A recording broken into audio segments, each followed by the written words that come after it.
Assalamu alaikum rahmatullahi wa barakatuh, and welcome to another session of the Doctor's Lab with my brother and dear friend, Dr. Khalid Green there, and myself, brother Dr. Abdul Baker.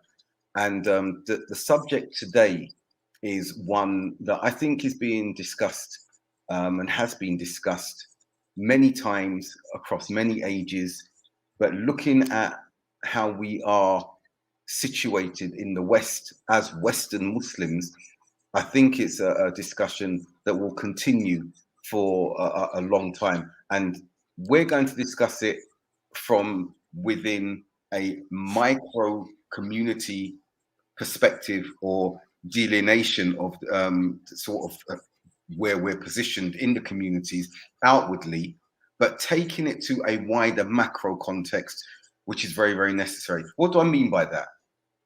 Many have seen the divisions that have been caused to varying extents and degrees by different delineations of Muslims, no matter which ones they are, saying that either cooperation can be with all and sundry, no caveats at all, or only with specific entities or like-minded, ideologically inclined people. So we want to look at that from its origin, the verse of the Quran, and what the Mufassirun have said concerning that, classical and contemporary. And we want to look at it within a Western context, as we're living in a time, as Khalid and I have spoken many times before, or alluded to previously many times before, that we're living in a unique situation where we are living as minorities in the West, but the number of Muslims in the West can actually constitute an entire country or nation state in itself in some of the European countries. So we need to look at the fiqh of the minorities within this. And I'll put a disclaimer here. Neither Khalid or I or our scholars of tafsir or mufassirun. So we will be referring to some of the scholars, but also we'll be discussing from our experiences and perspectives whether the verse and the ayat that we're looking at can be taken to mean some of the understandings that have led some to work with others or not, as the case may be. And with that, I'll hand it over to my brother, Dr. Khalid. And wa alaikum salam to everyone who are here, B, Shireen, and those of you who've just joined us, Logo Creations, and the rest of you. Wa alaikum salam rahmatullahi wa barakatuh, and may Allah subhanahu wa ta'ala bless us all, protect us all, preserve us all, forgive us all, and guide us all, and bless us with truthful speech and that which pleases him. So as you mentioned, doctor, that it's something crucial for us, and especially in the context of us being Muslim minorities, in the West. But what's interesting is we always qualified in the West because we're from the West. But the same issues you find in the East. For example, even in the context of Ethiopia, for example, where you have a huge Muslim population, and some would argue that they're even the majority, but they're just discounted and, and they're marginalized and what have you. But you'll go to places in Ethiopia where it's like a Muslim land, but they're still Muslim minorities in that context. And they're still facing some of those similar issues. And even in other societies that are pluralistic, they have some of those issues. And Yemen being a case, Yemen is very different than Saudi Arabia, because Yemen, you especially when they had a stable Sunni-oriented government, you had those issues. And that's one of the things that allowed Sheikh Muqbil, Imam Muqbil, Allah yarhamuhu, to speak so freely from the minbar, because there was the claim that there was supposed democracy and there was freedom. So there was allowed a lot more space to speak, and the pluralism. So learning to what extent you can cooperate in piety in these contexts, it definitely varies, as you said, from different nation states and different nations and so forth, on to what extent. So that's really the challenging question that we're trying to look at. Absolutely. And what we'll do, Khalid, because everything has a context, as we know. Now, And I think it's important. I was looking at some of the tafsirs today, and Jazakallah khair, we'll talk about brother Imam Ali Davis and the lecture that you shared, where he touched upon this, which was very forthright as well. But if you don't mind, I would like you to refer to, as you're the Arabic speaker, that ayat in Surah Ma'idah, ayat 2, the whole of that ayat within which this wording comes. Unfortunately, I don't have the Quran in front of me, but I can quote the shahid, you could say, the main part of the ayat which we're concerned with, which will Allah subhanahu wa ta'ala says, fi kitabil mubin, wa ta'awanu ala birri wa taqwa, wa la ta'awanu ala ithmi wa udwan. So Allah subhanahu wa ta'ala says, and cooperate all of you together in righteousness and God fearfulness, taqwa, wa la ta'awanu ala ithmi wa udwan, and do not ta'awun in sinfulness and enmity, you know. So, yes. So really, that ayat in and of itself is minhajiyah. You know, it's a minhaj, it's a methodology in and of itself that, you know, we're ordered, because Allah subhanahu wa ta'ala says in the imperative form, wa ta'awanu. You know, it's like the command form, you cooperate. Ta'awun ala birri wa taqwa, in piety and righteousness, wala ta'awun, and then there's a prohibition. So there's an affirmation from Allah subhanahu wa ta'ala, or a command, and then there's a prohibition in the same verse. You know, Allah is commanding us with righteousness and taqwa, and he's forbidding us from enmity and sinfulness. So that there's so much to say, and you're going to go to the Mufassirin, which is Abdul. Yeah, no, mashallah. So that affirmation there, and then that negation from enmity and transgression. And what preceded those particular words, and I'll read the English rendition, to place the context in time and in place. But as we know with the Quran, that it's not necessarily restricted to that. So it begins here, "Oh, you who have believed, ya ayyuhalladhina amanu." Okay, do not violate the sanctity of the rights of Allah, or of the sacred month, or of the animals brought for sacrifice, or the garlands that mark out such animals, or those who are traveling to the sacred house, seeking bounty from their Lord to please Him. But when you come out of Ihram, following Hajj or Umrah, then you may hunt. Do not let your hatred of those who prevented you from reaching the sacred mosque lead you to transgress. Help one another in righteousness and piety, but do not help one another in sin and transgression. Fear Allah, for Allah is severe in punishment. So that was the whole ayat, the English rendition of that, speaking about the sanctity and the rights and Hajj, when you can hunt, when you can't hunt, not to let the hatred of a people lead you to transgression. There's so much that can be said just around that as a topic in itself. But Allah's saying here, in reference to those who once prevented them, the Muslims, from going to the haram to perform the rites of worship, and then help one another in righteousness and piety. And what I found quite resounding there is there's a specific context that Sheikh Sa'adi speaks of with regards to this being within the context of addressing the Muslims specifically. However, we see from ulama, Qurtubi, as Ali Davis referenced, speaking about this in a more general sense of understanding as well. And that's scholars of the Salaf were speaking about, and we're speaking about contemporary scholars like Sa'adi. We also have Sheikh Wasiullah Abbas, who I remember sitting specifically with in his home and asking him about this ayat. And I asked him with a point of negation and affirmation, in which I said, with the work that I do in counter-radicalization and living in the Western society, and the common threat of extremism, terrorism from all sides, and the wider society wanting to come together with those who could help fight and repel this evil. And I asked him, is this ta'awunu ala birri wa taqwa? And he said, well, what else is it? I said, then I brought the point, because you have those from our co-religionists, specifically the Selfies, that narrative that was prevalent throughout the 90s, and I would say, was offered by some of the students of knowledge and scholars, that it can only be, this ayat can only be with and between like-minded co-religionists with the same ideological and methodological delineation. In other words, Selfies. No. And he basically said that's not the case. That's not the meaning of the ayat. Okay, whereas some would say it is. So I think it's important that we discuss this, because what Sheikh Wasiullah expounded to me, what we hear from Imam Qurtubi, I believe to be the correct, wider contextualized understanding that we need to look at as a reality, so insofar as our existence in the West.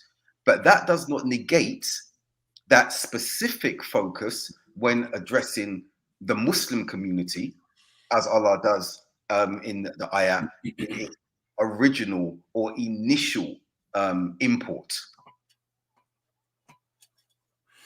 Now,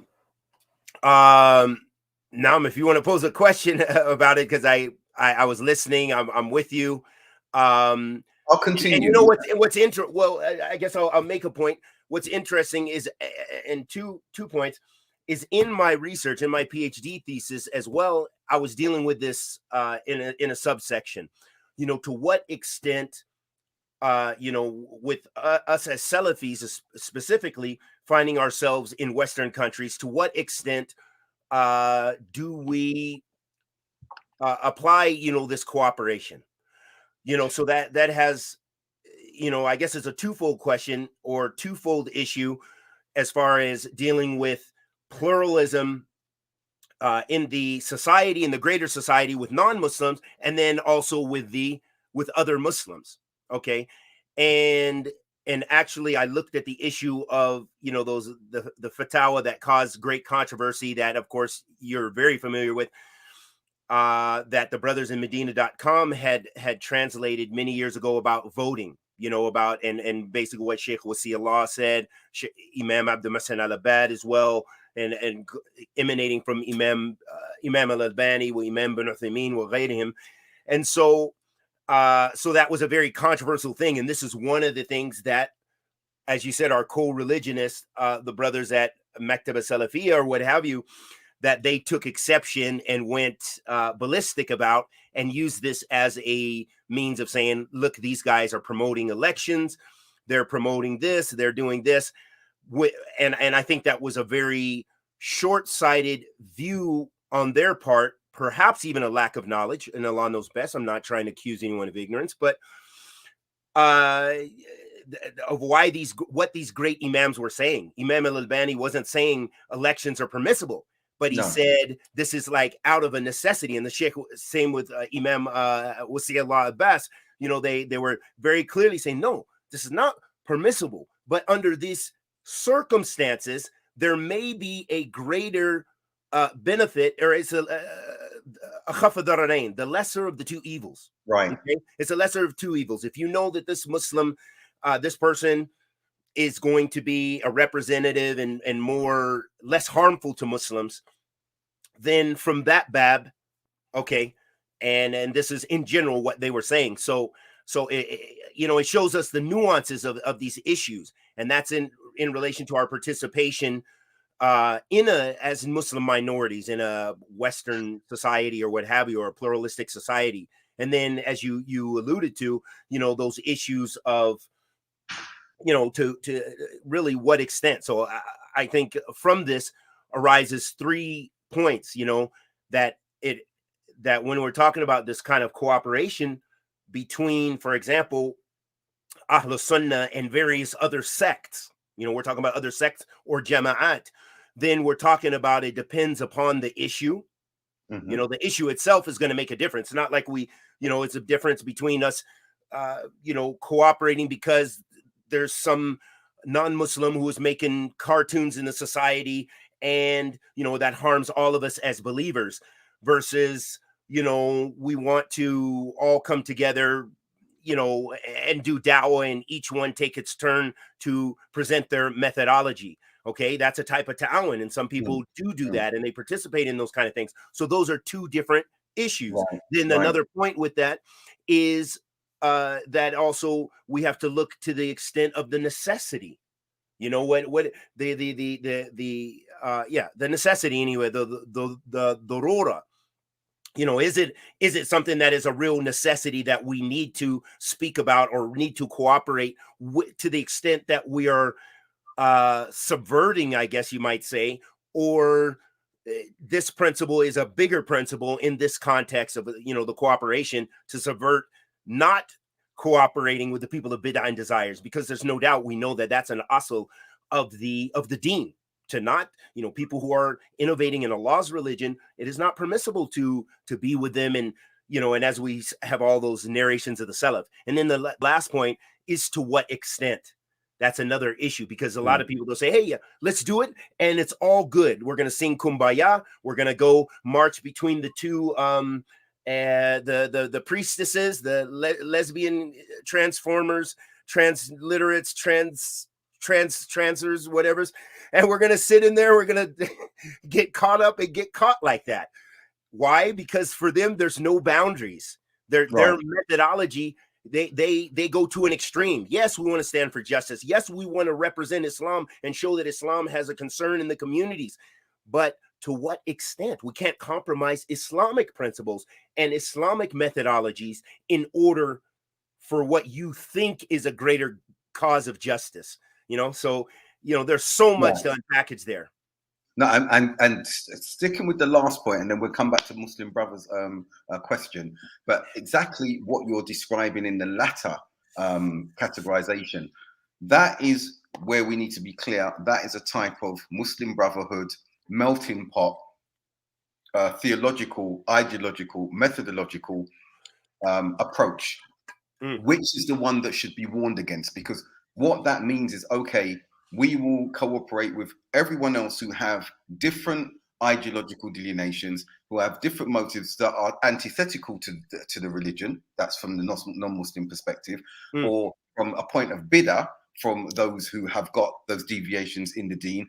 And it doesn't matter if all of these causes are being furthered, because we're all joining together as a caucus to strengthen the some parts of all of us to reach an ultimate objective. This in itself is what you're speaking to, is a problem, and that's where boundaries cannot be overstepped. That, I think we need to make that clear. That is what the Muslim Brotherhood have done through the ages in order to move to achieve agendas. But we're going to move that to the side, because what we've seen is that co-religionists, specific Salafi entities, not only the cult entities, those who are close to us as well, anything that resembles cooperation in any shape or form in the West, immediately this latter description and the classification that you and I have just spoken about is what they jump to, therefore stifling any momentum to cooperate on key issues which this verse and the elucidations of the scholars have confirmed we can cooperate on.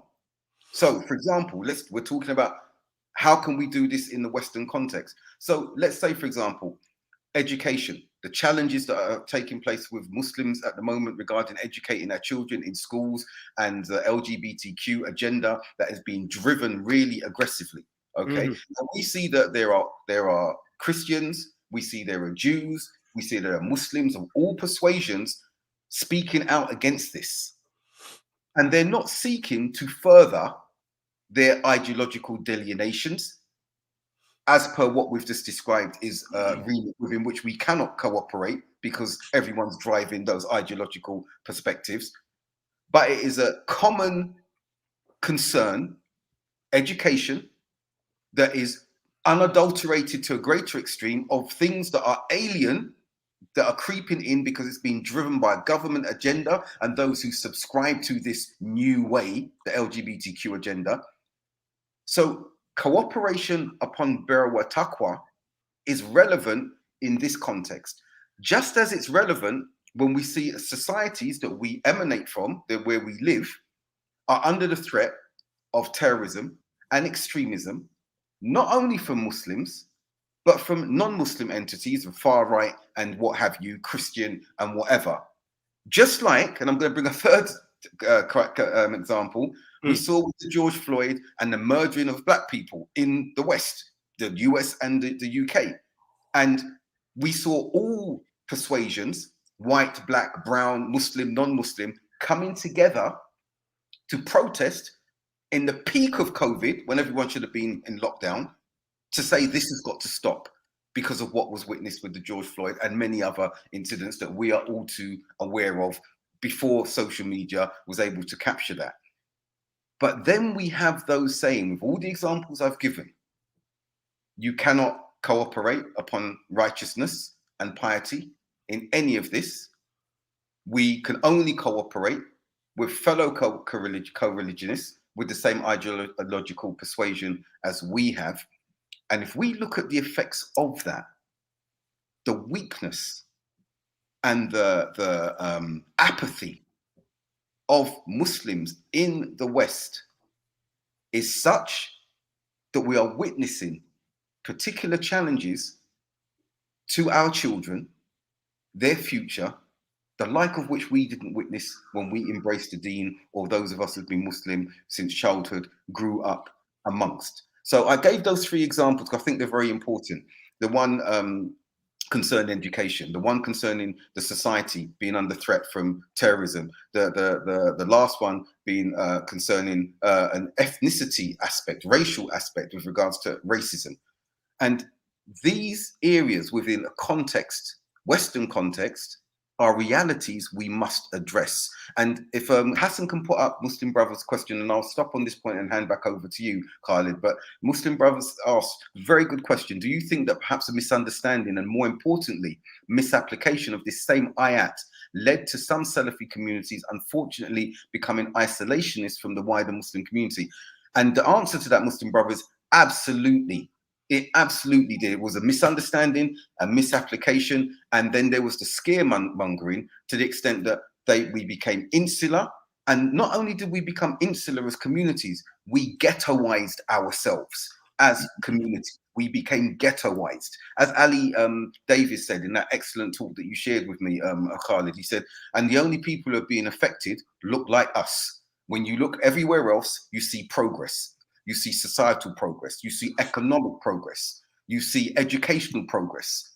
But because of this misapplication of this ayat, and if you, Khalid, as Ali gave the example, this organization that were allowing free medical services to the community, and you had this small cultish group, elements of them, badgering individuals not to even do that. And I will say how far this goes, Brother Khalid. No. To such an extent that individuals who needed, I know them personally, some have since passed, who needed vital treatment and were advised medically. And there were those offering them to treat them medically. The cult now, who are not experienced in this field, brought narrations from and ayats from the Quran, bringing a likening of doctors in the conventional field of medicine being similar to the Khawarij in rejecting or not putting at the forefront as a priority prophetic medicines, saying that because of this, they were akin to the Khawarij in rejecting the truth. And when you looked at this particular narrative, and papers were written on it, and scholars were approached concerning this, and we saw what emanated from that is because they wanted cooperation and subscriptions to their new homeopathic range of medicines that they were advising individuals to go to, and that to take this conventional medicine that could save lives. Some had cancer, terminal cancer. They said that if they went in that route, that this was sinful and akin to disbelief in behavior. Wow. And I know individuals' wives, and obviously the qadr is with Allah subhanahu wa ta'ala, but the individuals neglected the advice, the medicine, the offering of family members who were doctors, and on this occasion, to travel to Germany and for a treatment they couldn't afford for a week, which was needed for maybe 6 months to a year. They've since passed, others have since passed, and these individuals are still touting this as a form of, if you want to cooperate, it must be with individuals like us within this context, shunning conventional medicine, even though you've got Muslim doctors, experienced, upon the Sunnah, even if they weren't upon the Sunnah, saying this is not the only way. You need to combine the prophetic medicine. You need to combine conventional medicines. And they brought statements from Sheikh Salih Fawzan and the Kibar Ulama. But this is the danger of misapplying ayat like this in order to keep individuals isolated and ignorant of a greater reality. No. Yeah. I think there's an issue there too, especially that particular scenario you're mentioning. This shows a great danger of people making fatwa without knowledge, without the right to do so, without being muftis, without having that knowledge. So for those individuals involved in that, they will receive a great, they're accountable to Allah subhanahu wa ta'ala, because you don't want to make a fatwa bighayri ilm. You don't want to make a fatwa without knowledge. Okay, so that's one thing. Another point, I think one of the things, and why I'm going to say the issue is a bit more nuanced, not that scenario you mentioned, but just this greater issue of this ta'awun ala birri wa taqwa, is because the application really is ijtihadi, meaning that this is going to, you can't say, oh, the Prophet ﷺ did this, so we can open clinics and with Buddhist or, whatever the case may be. No, it's not like that. Really, when it comes to the application and to the extent of the cooperation and what have you, these are masail ijtihadiyya for the scholars, meaning maybe it's a bit different. The context, it is different in America to Ethiopia. Both of their Muslim minorities we're talking about. They're the issues that arise in their societies, and to what extent cooperation can be meted out. So we definitely have to, I think it's very important to not be so black and white, in that we need to realize these are issues of ijtihad. So some scholars will look at that. I know some scholars that tend to be more stern about a lot of these issues, and I've heard and seen some of their fatwa and so forth, where they will close the door to a great extent, whereas some other scholars will be more nuanced. And I might take the more nuanced view because I think it might be a more, in my view, knowledge-based, going with the adillah, that we have more leeway in certain issues. So what I mean is we should be cautious also of faulting, because of being too severe in faulting people. I'm not talking about that issue you mentioned, but about the extent of ta'awun. So, for example, some guys say, in fact, when I first came back some years ago, there was an Egyptian sheikh locally, and he said, and I was looking for work, and I, had been studying, so I wanted to kind of work in dawah if possible. And he said there really isn't much, but he said there is basically a Sufi Ashari guy, who's really big and grown here, and I can talk to him, and maybe you guys can. I said, no. I said, no, I can't. That's not, no. And even though, it might have been employment, I could have been working in my field, I could have did this, maybe if he would have even accepted that as well. So that was an element of ta'awun ala birri wa taqwa. What is greater than calling people to Islam? But this guy's going to be saying, hey, Allah is like this. We can't even agree on some very fundamentals in Islam. So I saw no way that I could personally feel comfortable cooperating in that way with him. But there are other issues, as you mentioned, greater masail, bigger masail. And the point I want to emphasize is these are new issues, what they call fiqh nawazil. These are new issues. They're also they are new dilemmas, new issues, and new big problems that the ummah, maybe the whole world, may not have faced prior. So of course there's going to be, those who are more cautious in their approach, and then there'll be those who might be way too broad, in their approach. And that's why it's important to define this extent of what we mean by cooperation. Some people say, hey, you're drinking coffee with that guy, you're cooperating with him in dawah. We saw a video and you were giving him salams. That's cooperation. You cooperate with the people of bid'ah and desires. No, there's no cooperation. You gave the guy salams. You drank coffee with him, and you don't even know the background of what the extent was. We happen to run each other in the same coffee shop. So, these things need to be, each issue has to be looked at from a scholarly perspective.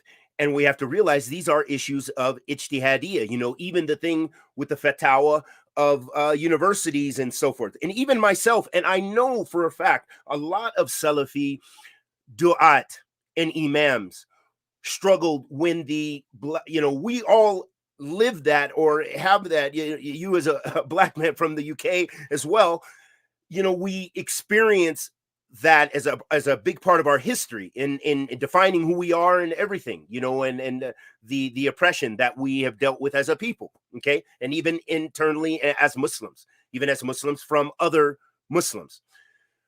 Now, with that being the context, I think it was a big issue when the Black Lives Matters movement or came on the scene and became real popular, and it was growing, and we also saw that these issues were being publicized more. They were getting the media attention. Oh, another black man's killed. Just matter of fact, a week or two within the past 2 weeks, another black man was killed. For matter of fact, he was the good guy. He was a security guard. He carried his strap. Okay, he held the bad guy who was robbing held him for the police. When the police came, they shot him because they thought, maybe he was the bad guy. So they killed a religious security guard who's a model citizen and a model person in the community, religious guy, always going to church and this and that and the other, and they killed him. Because out of fear, there's circumstances around the case. We don't want to be too black and white, but the point is a lot of the du'at were kind of at a loss. Like, what do we do?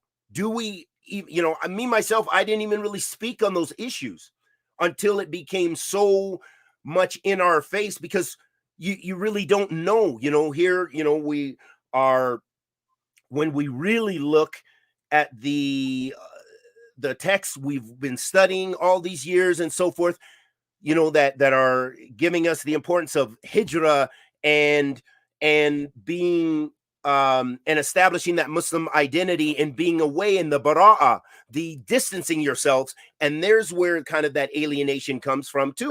There's no doubt. You don't find that, from the progressives and stuff. The progressives want to assimilate, but Selfies and even extreme takfiris and others, this is something we share in common, that they want to, their goal is more removing themselves from the society and maintaining the Islamic identity. So there's no doubt there are some overlapping things.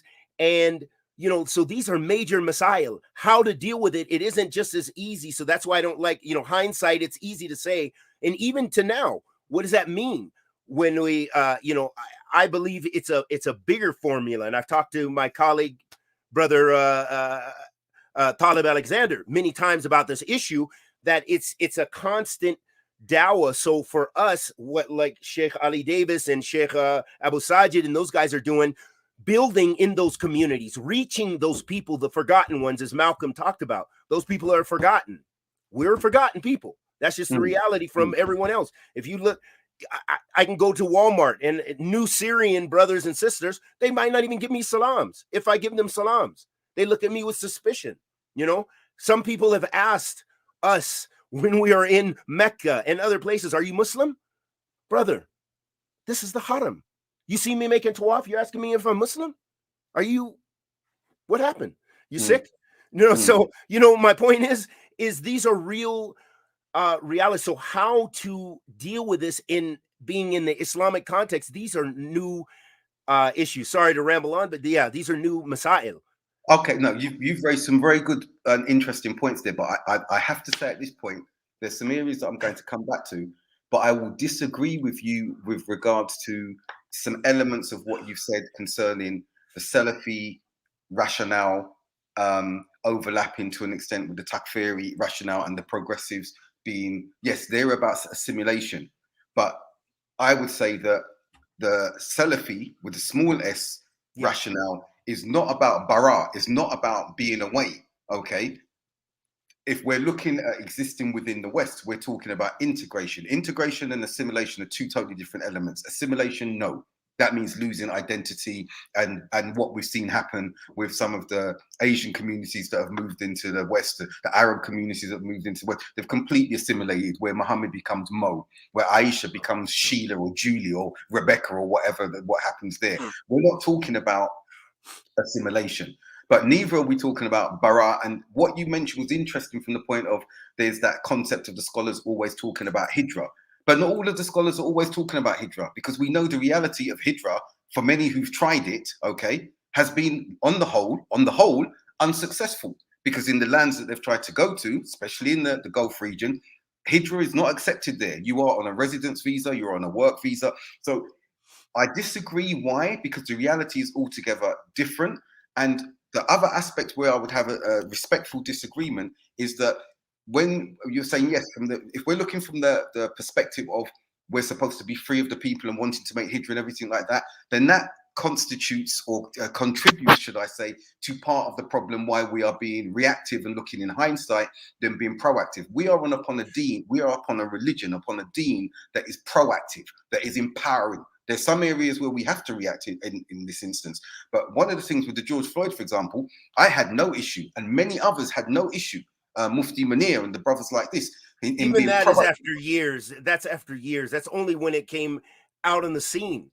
Okay, Munir is the only person I can think of, but that only came. What I'm saying is, 10 years ago, were you guys talking about these issues? Maybe you were, but you'd probably be the only one. No one would dare. Yes, okay, look, I hear you. I hear you. Yeah, from an American context, I can't speak about that history. I know from the 90s, we were on the front lines when the riots were taking place, speaking, confronting the authorities on the front line, literally as Muslims having physical confrontations without non-Muslims being there, storming police stations. I was at the helm of that when they took one of our individuals. So we're saying that it wasn't that that I think insularity in which we're like, no, we're free from the society. That started off when we had the idealistic understanding and we need to shun the society and everything. But when we looked at our reality in Brixton, Black Muslims, North African Muslims, white converts, and we said, these are our people.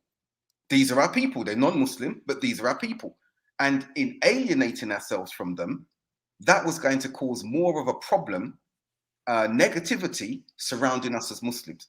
So we had to then start looking, how do we cooperate? And this was the irony. We didn't have fellow co-religionists frowning upon us working or engaging and participating with the non-Muslim wider society in a variety of activities, because they said, oh, we can make the excuse, it was a reality, that this was dawah.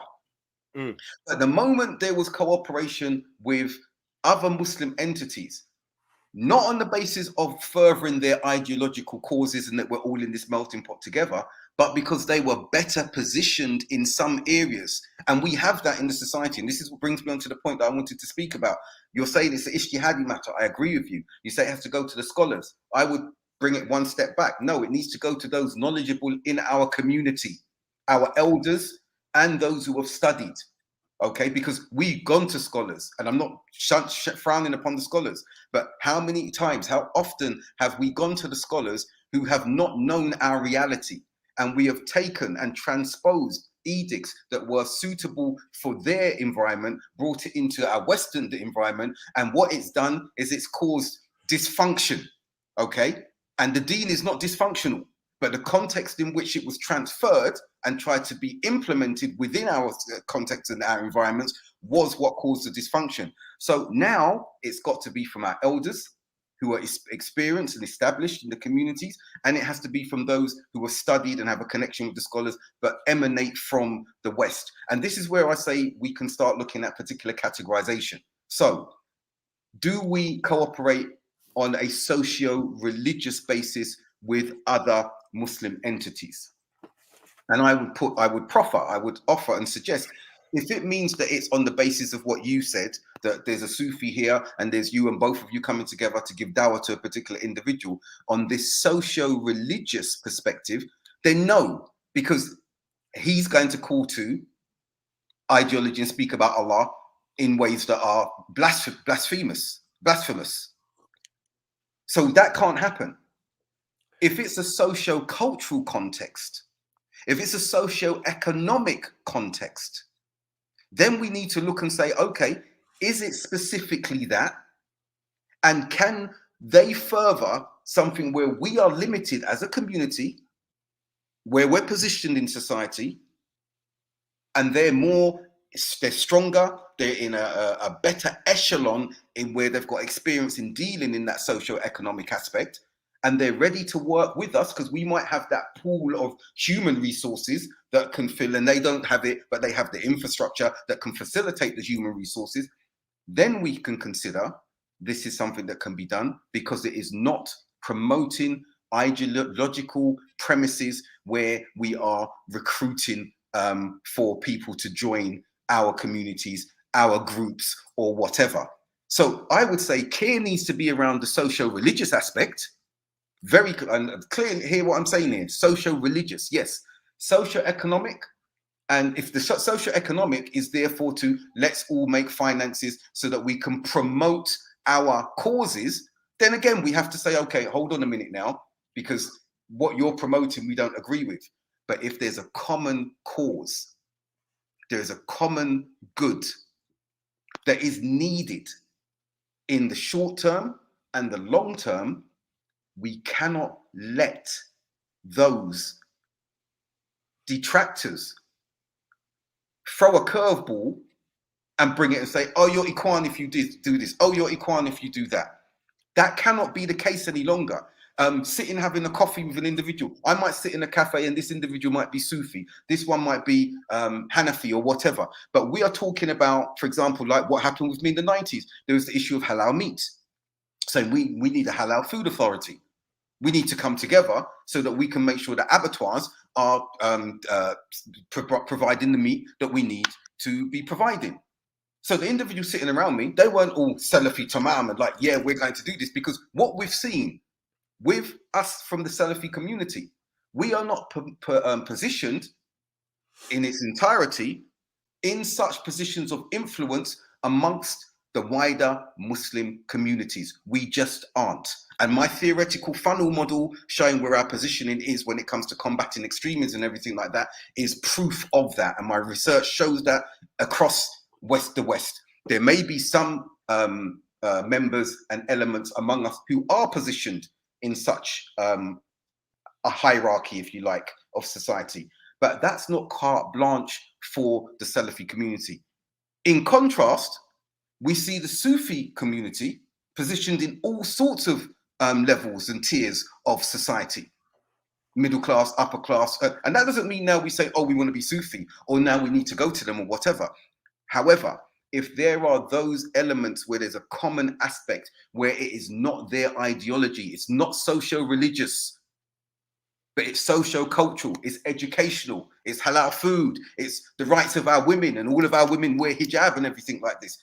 And we see that they're positioned in an area where we are not, then we have to say, okay, we cannot bridge this gap.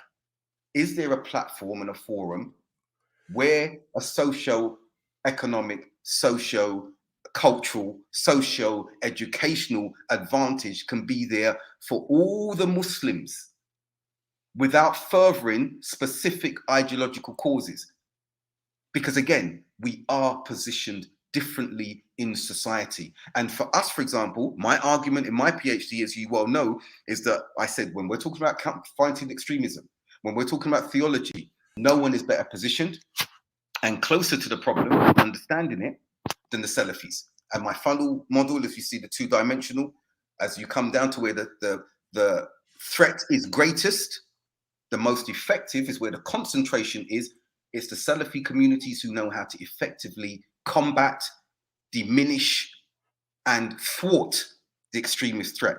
The other communities, Muslim Brotherhood, Sufis, Deobandis, Tablighi Jamaat, they cannot compare or compete in any shape or form in that area. And do you know what, Khalid?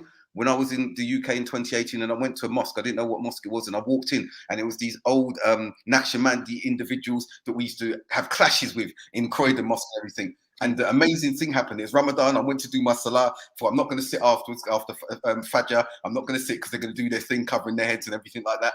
But they remembered me from when we came to Deen. They came to me and they said, "We've heard of the work that you're doing," and they embraced me. And I was like, "Whoa, what's going on here?" Hands down.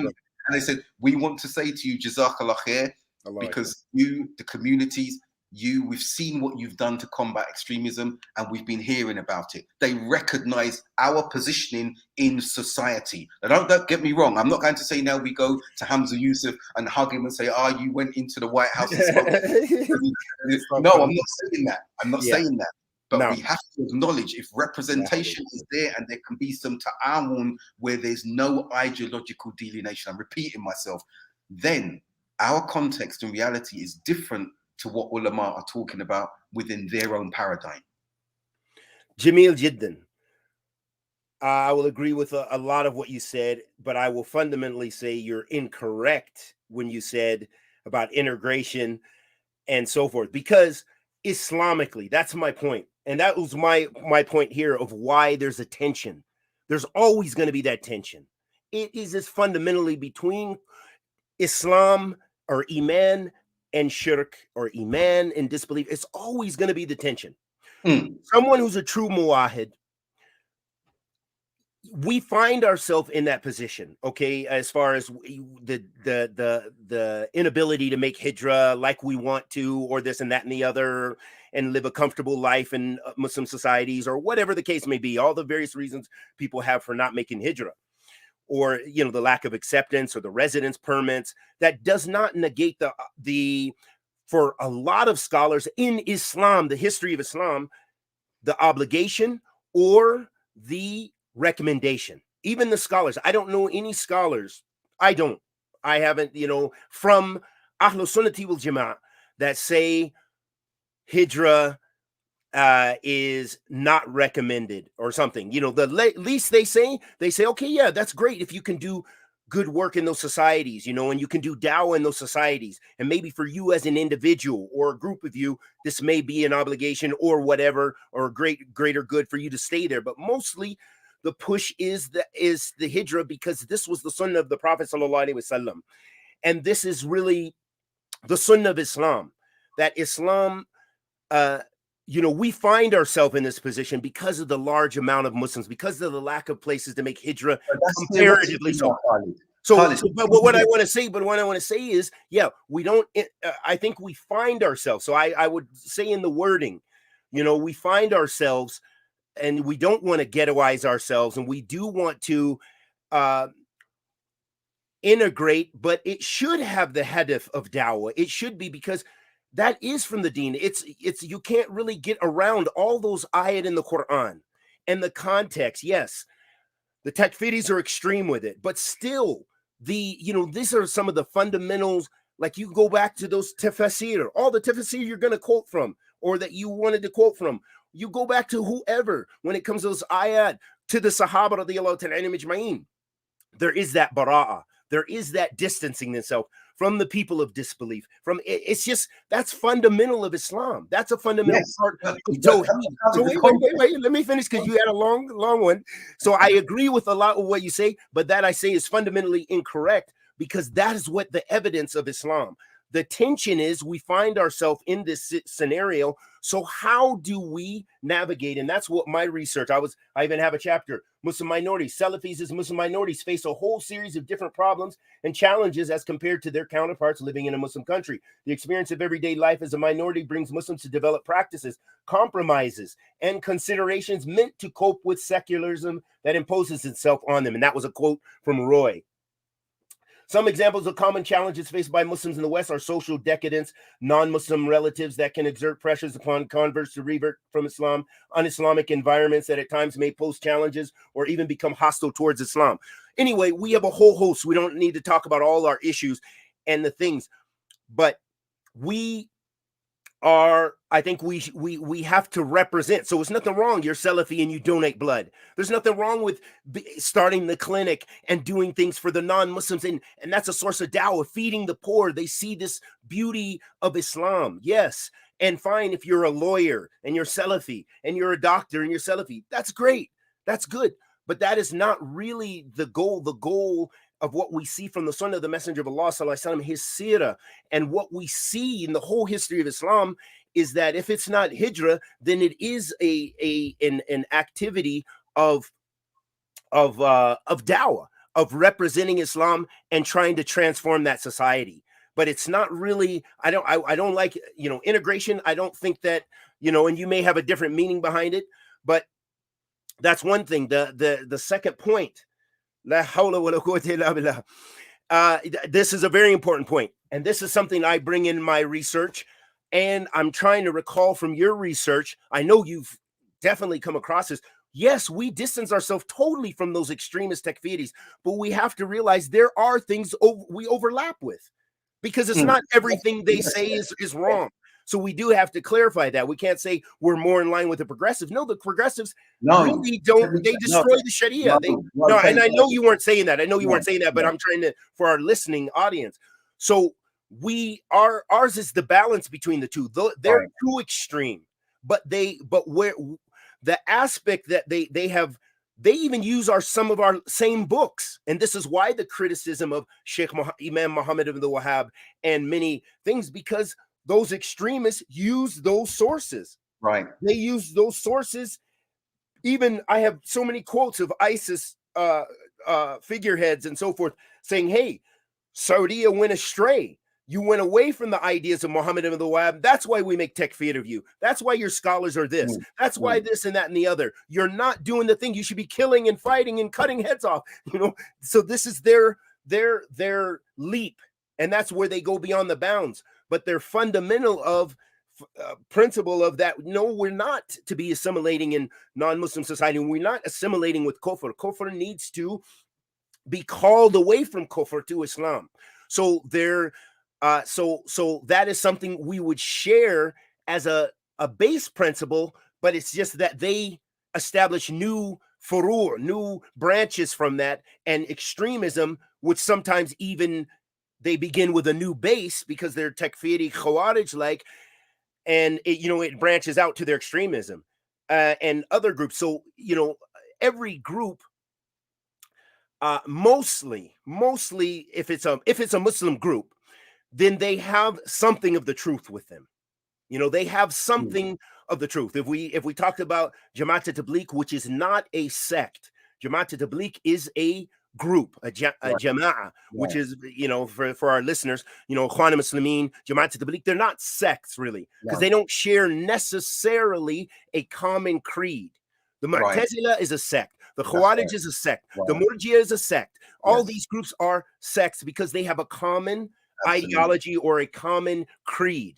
Right. Whereas those other jama'at, which are new groups in hizb, they share, they might have sometimes creed, but then sometimes they might be just comprised of different members with various creeds, but they have this dawah program. Okay, let's make khuruj 40 days, go to Pakistan and India for your sort of like a pilgrimage almost, instead of Hajj, for 40 days and doing this and do dawah with no knowledge and call to these 6 principles, fadail a'mal and blah, blah, blah, and on and on and on. That is their methodology that they share. Why did I bring that up?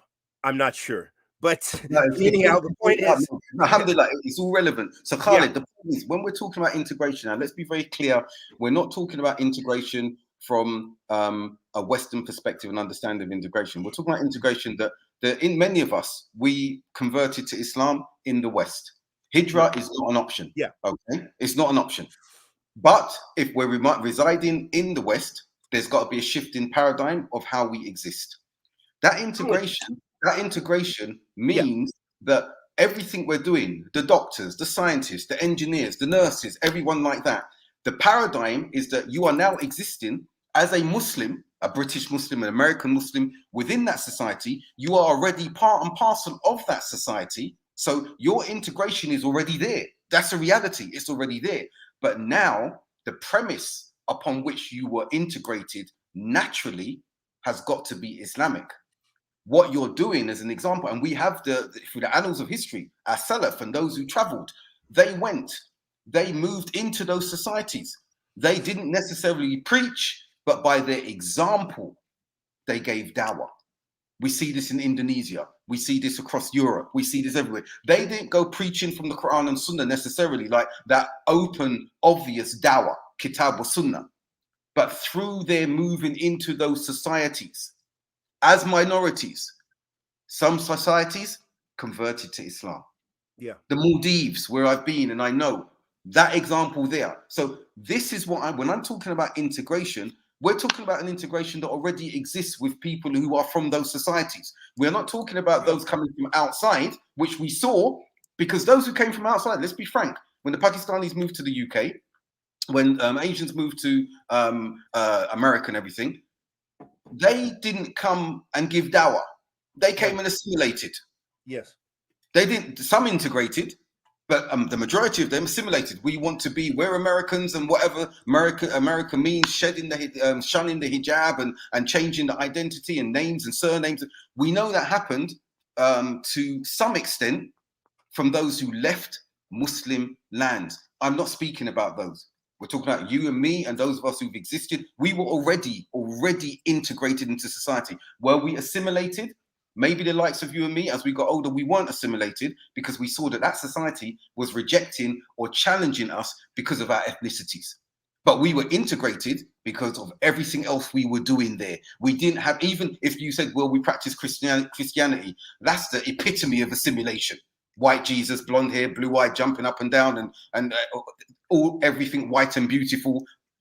And I'm talking about color in that instance because that inculcation was there from slavery. So that was assimilation. Integration, I hope I've made myself clear on that. I want to mention you said about ISIS, yes, you said, and that's beautiful what you said. There are elements that resemble those of us, I'm going to say mainstream, those who follow the first 3 generations, mashallah, in the general sense, that's mainstream Islam. And there are some resemblance with those who call themselves progressive.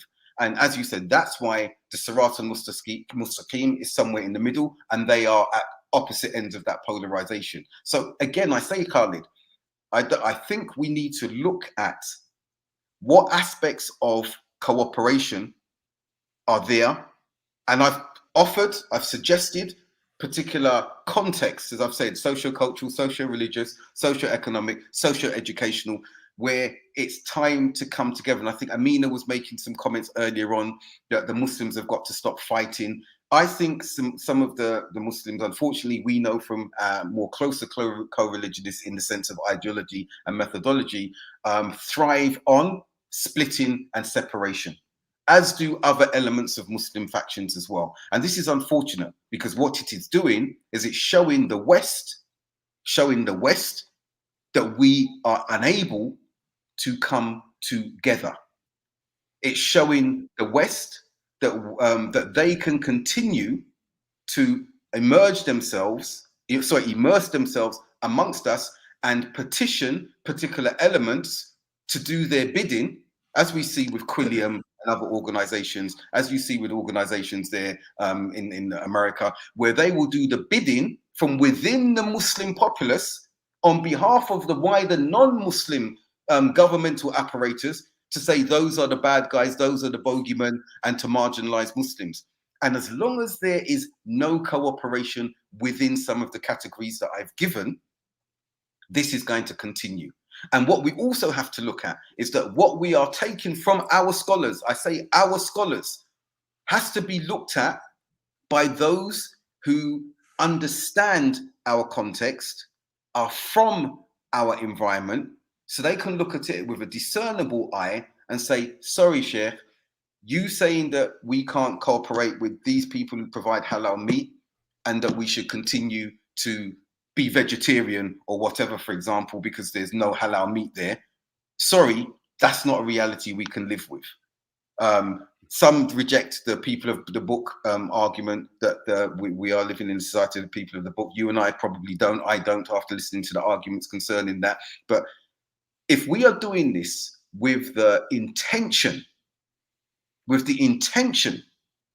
of cooperating upon righteousness within the boundaries and parameters that Allah has legislated and prescribed, and not according to partisan dictates that may have emanated or been developed upon statements and edicts of scholars, then we can achieve that. And we must work towards it, Khalid, because until we solve this age-old problem in the West of the inability to work together upon righteousness, our next generation are going to continue to be decimated by all the forces and challenges that are there at the moment. We have non-binary Muslims now. We have LGBTQ Muslims now. We have those leaving Islam now. And they are using and misquoting elements of the deen.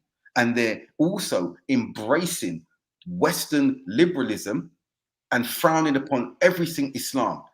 And there's no unified voice of cooperation from the Muslims to invite them back in, to explain to them, to engage with them. There just isn't. Yeah. So much to unpack there. Like, one, and we talked about this in separate podcasts about the scholarship that, okay, I at all do not fault the scholars in the least way. And I don't know, I don't think that was your thing. No. But again, I said it before that a hukm ala shay far'un ala tasawwurihi, that a part of making a ruling on something is that you have a good picture. So what I say is it's up to those elders, it's up to those people in those societies when it's a greater issue that's outside of their Islamic realm of knowledge. And that's the point.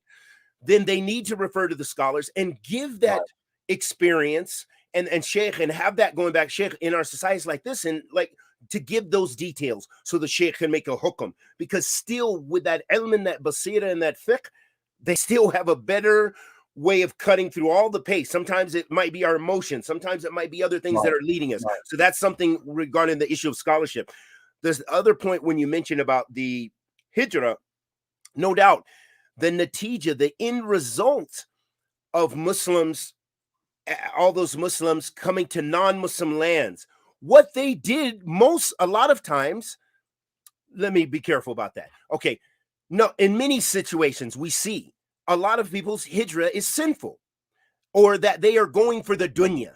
They're going for the world, okay? A lot of the people, they weren't, especially Pakistani generations, and I'm not picking on my brothers and sisters from Pakistan, but I just want to say that they were not like the Somalis coming as from war-torn areas necessarily. Pakistan and India, they, were part of that colonial empire in the UK, for example, in the UK scenario. And then they were co-opted into the UK, and however, related to the details of that history. They weren't forced to go there. Was that something sinful? Only Allah subhanahu wa ta'ala knows best, because it goes against a lot of the nusus. You are Muslim, you should live in Muslim lands and so forth, but you went to the UK because the pastures are greener, the dollar or the pound is stronger, okay? The end result, Allah still made a lot of good that came out of that, even though you were doing something wrong. So that's my point is, yes, the Muslims, they went to Indonesia, and Indonesia, look at the, biggest Muslim country and so forth and what have you. But that was not the way of the Salaf. The Salaf were, when we refer to the Salaf, we're talking about the people of knowledge mainly. We're talking about, when they talk about the Salaf, you know what I mean?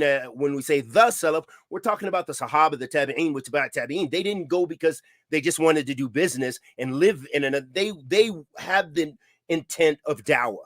That was their maqsad. And that's, goes back to the hadith. The Prophet ﷺ said, "Innama a'malu binniyat," verily actions are tied to the intentions, and everyone gets that which he intended. Therefore, he who migrates for Allah and his messenger is migrated for Allah and his messenger. He who migrates for some worldly gain or to take some woman in marriage, then he will get that for what he migrated for. Okay. So even from that migration, Allah may turn, without all of our brothers and sisters from Pakistan and India having come to the UK, for example, they brought cultural baggage, but they brought Islam. They built masajid. In America, Lebanese and other earlier communities, they established masjids, and even some of those masjids were masjids of bid'ah and maybe some even kufr, but later they became places of real worship, of the worship of Allah subhanahu wa ta'ala. You know, so they established that was the end result. You know, Right. you know, what Allah subhanahu wa ta'ala brought from just more Muslims having to gather together to prayer. And then, oh, by the way, yeah, this is Allah subhanahu wa ta'ala brought this result. Oh, there's more people who women are covering. For example, one criticism I've had with some of my Somali brothers and sisters in Seattle, I say, mashallah, you guys have all these stores, Somali malls to the left and the right. Well, alhamdulillah, the image of the hijab is there, the niqab and stuff, but you're not treating the people around you very well. You know, the people are not seeing you as good beacons in the community. You guys could be doing so much more in dawah, but just those numbers and just those things, it also has an effect that there are people who might come and say, hey, there's a masjid there. So there is masajid. They established masajid. Right. They established duksiga Quranka, you know, the place to memorize the Quran. So they have these institutions, even if they are not being outward in their dawah. So that is kind of like a positive side result, you know, because their communities are still very insular. But then Khalid, last point I wanted to mention, because all the comments about Muslims stop arguing, why can't we, when can we? I mean, this is all beautiful. We all want this. Allah says, hold on, all of you, steadfast to the rope of Allah, and do not divide. Allah commands us to hold to the rope of the law. The problem is the Muslims are not holding to the rope of Allah. We can't agree. We can't agree to there's many in Seattle, all over in South Seattle, SeaTac, Burien. That's Somaliland, you know, the biggest masajid there in the South End. But anyhow, you know, we're ordered, and we know that we're going to split. If you face the fact, I don't say that you should embrace it, but you have to face the fact. We are not going to be united. Those are dreams, except for under a Khalifa or something. But mostly what we see from what Allah has mentioned, and that we follow the way of those who came before us. They split and they divided.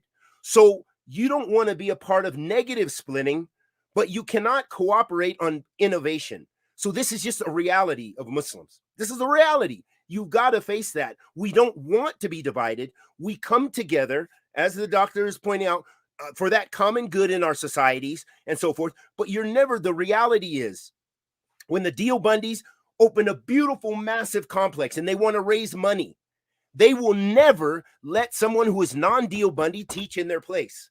And even if they give food baskets and stuff, you can maybe come and give some of the apples with them, but you will not have any influence in their society. They got it locked down. The Naqshbandis will lock it down. The other Sufis will lock it down. Yes, the Selfies will lock it down. Ikhwan Muslimin, their ideology, or, you know, you got to be on what they're upon. This is almost universal. That's not going to break. And it's and because these divisions are not good divisions, what I mean is, it's impermissible for you to have these various ideologies. You have to have only the creed of Ahl Sunnati wal Jama'ah. That's what's accepted by Allah subhanahu wa ta'ala. So if being from Ahl Sunnah, you are saddened that you're divided from your brother, but you cannot just take your brother and say, hey, you can have a turn in saying that it's okay to worship the grave, and I'm going to have a turn and say that Tawheed, the worship of Allah alone, is what it's all about, and that's the point of life. You're not going to be able to sit to the table. That will never happen. That's what the Prophet ﷺ said. He said it. Khalid, so you're saying, I think you're speaking to what we started off with, and Jameel. So that's what I wanted to say about the people who are saying that. Why are we arguing? It's as Khalid has confirmed, and we've spoken, and Dr. Khalid has confirmed that, and we've spoken previously. There is the reality. The Prophet ﷺ spoke the truth, and he spoke about the 73 sects. Yes, this is an authentic narration through different hadith collections and different sanad that highlight this. But that doesn't mean, Khalid is not saying this, and we're not saying this here, that we rejoice in our differences. What we are Exactly. saying, it is unfortunate. However, in order to come back to what is the truth, we need to come back to what Allah and His Messenger sallallahu alaihi wasallam have guided us towards, and it's there in the Kitab and Sunnah. And while Selfies, mashallah, tabarakallah, I hold my hands up, we have some problems in our manners, in the way we've conveyed things, and the internecine fighting and the haughtiness and everything that's there.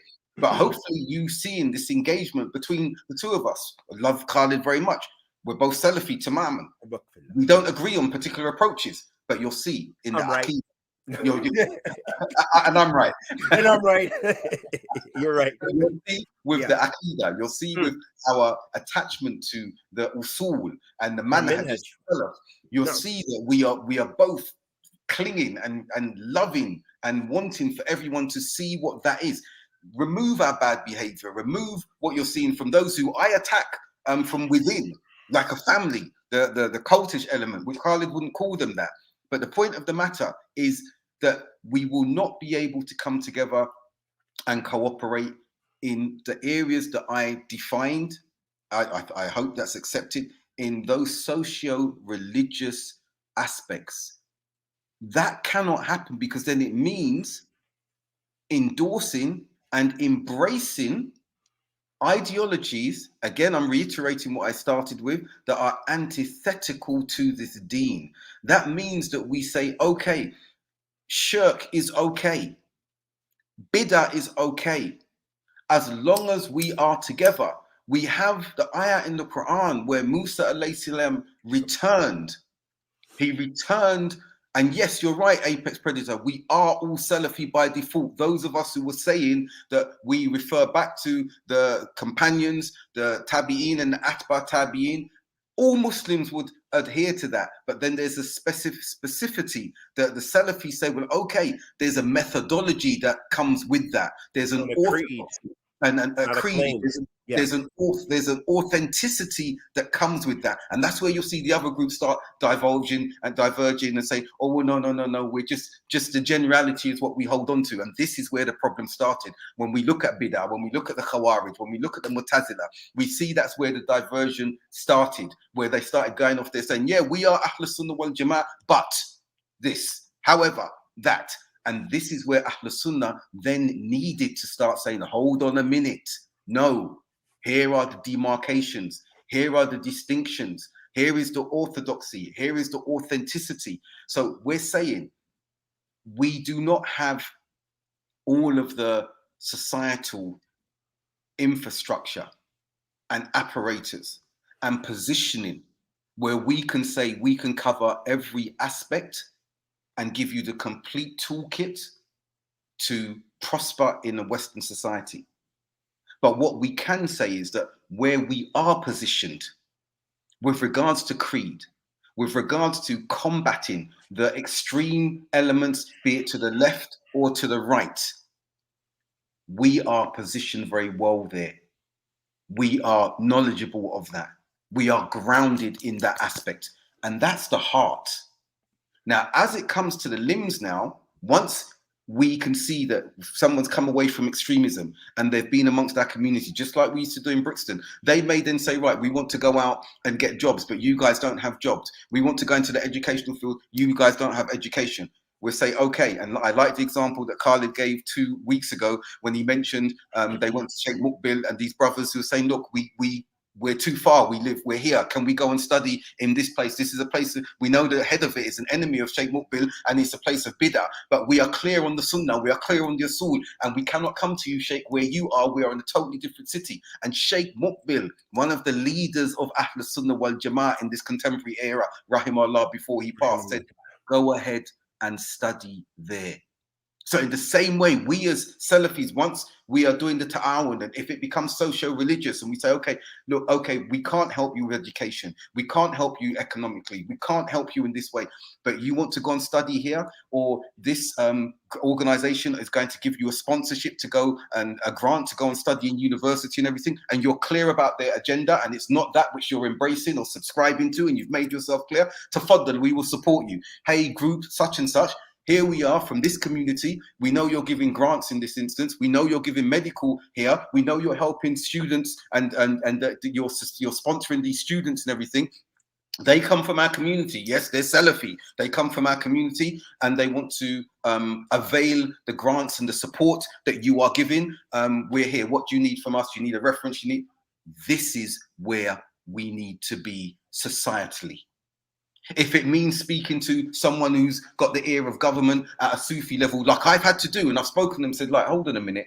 You need to tell the truth about what we're actually doing. You need to stop talking against us as Selfies, because this is all we're about. You know we're not extreme. You know that we fight the extremists. You know what our positioning is. You know our socio-economic position. We're not even asking you for money. We're just asking you represent. And when you're representing the Muslims, don't just represent Sufi middle class who are on the same ideology as you. You need to represent the Muslims. And we are at the grassroots, and we are the ones following up the rear in the problems that are happening in the community. You need to support. I've had conversations with Sufis who've got the ear of government in that area.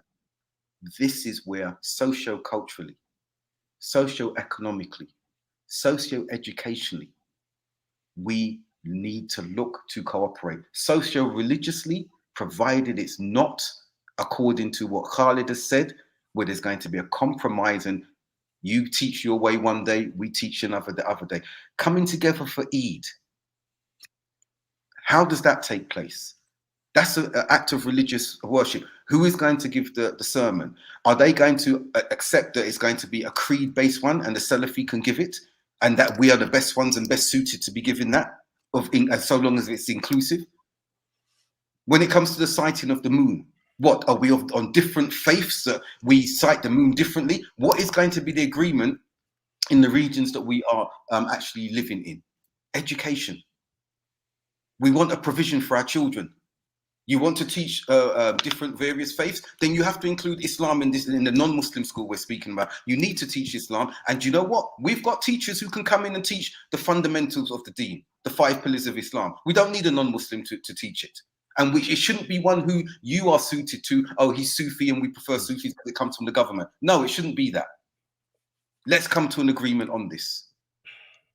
These are the areas we need to look at. And the integration, be clear, it's not the Western concept of integration. We are already integrated. We come from these societies. It's an integration where the paradigm has shifted. I'm repeating myself as we're coming to a conclusion. The paradigm has shifted in that everything we are doing has a premise of Islam and nothing else. Representing Black lives, the cause, not the movement.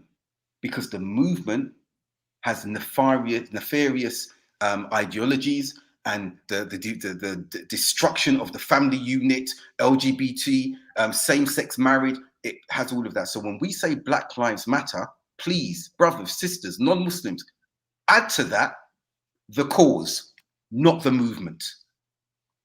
If we want to speak about the Uyghurs, we speak about that. Kashmir, Palestine, we see the white minorities who some will call trailer trash or the poorer ones. We will speak for them because they shouldn't be marginalized because they come from a different socio-economic strata. We speak for these white communities as well. We speak for justice. We cooperate with them. Faddal, Khalid. Alhamdulillah. There was something someone had a comment and I forgot. It was a while back, but anyhow, yeah, I think it's been pretty well articulated, and that these issues, it's issue by issue that will need to, those things need to make darasa of those things. For example, like going back to that lecture, Sheikh Ali Davis, that he was mentioning about their clinic, and we saw the opposition. Okay, they shouldn't even listen to that crazy opposition, and I know they're going forward, but they have asked scholars from Ahl Sunnah as well, just for the comfort of the hearts of the people, maybe for just general guidance. Sheikh, we're going to do this, and it's for non-Muslims and just people, the fuqara and the masakin, and it's a good platform for dawah, and we're going to also be under the umbrella of a bigger organization because they have the funds, they have the things. This is something khair alim. This is a great thing, and this is not compromising the principles of the deen. So that's where, that's why these issues take darasa. They take studying each issue as they come up to be able to really have a body of work of more fatawa that deal with the issues that we now face as Muslim minorities, in these societies and so forth, and how we can move forward. Yeah. So that's really all I have to say. And I think that I hope that our brothers, sisters, non-Muslim participants who may be observing have seen that we've endeavored to address this specifically around our own Western context and realities. There's a lot to take into consideration. And we're not just speaking from a esoteric, theoretical perspective. We're speaking on this basis because work needs to be done. If it's 2 of us who've started, 3 of us, those of you who are in your own communities have started, we need to do this. And we need to do it upon clarity, because we are facing humongous challenges in the West, and more so our children. More so our children. How many of you 20 years ago, 30 years ago would have considered where we are now with what's happening with our children, the challenges they're facing, the fact if they speak for Islam, they mention particular terminology, and they come under the prism, the spotlight of prevent if you're in the UK. They come under the spotlight of extremism in America. When we're using terms, khilafah, jihad, the akhirah, Jannah, An-Nar. These are terminologies and things and other language, Islamic language, that are now being weaponized against us. So we need to cooperate, but within the correct context, upon the correct platform and foundation, inshallah. And I think we can conclude on this. I know it's gone over an hour. We see each other every 2 weeks and we feel we need to get everything in. So excuse us for going over an hour yet again.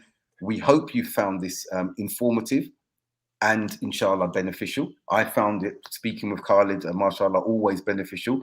And we look forward to engaging and interacting with you in another fortnight, inshallah. So from me, Assalamu alaikum wa rahmatullahi wa barakatuh. Wa alaikum salam wa rahmatullahi wa barakatuh. Barakallah feekum. Wa feekum barak.